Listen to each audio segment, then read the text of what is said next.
Let's learn all about greetings on Advanced English for Free today. 1. Greetings are expressions of goodwill and friendliness exchanged between people when they meet or communicate. 2. Common greetings in many cultures include saying hello, hi, or hey when meeting someone. 3. In some cultures, people greet each other with a bow, a handshake, a hug, or a kiss on the cheek, depending on the level of familiarity and the local customs. 4. Greetings can also vary based on the time of day, with phrases like good morning, good afternoon, and good evening. 5.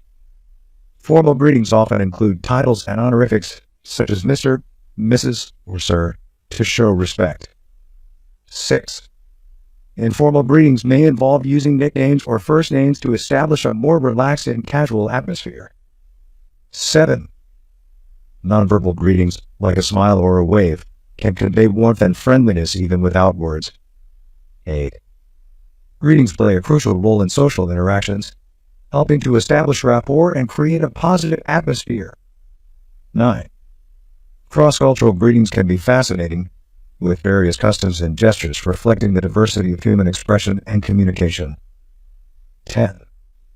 The way people greet each other can be a reflection of their cultural background and personal preferences, making it an important aspect of human interaction. If you want to watch such videos, subscribe to Advanced English for Free.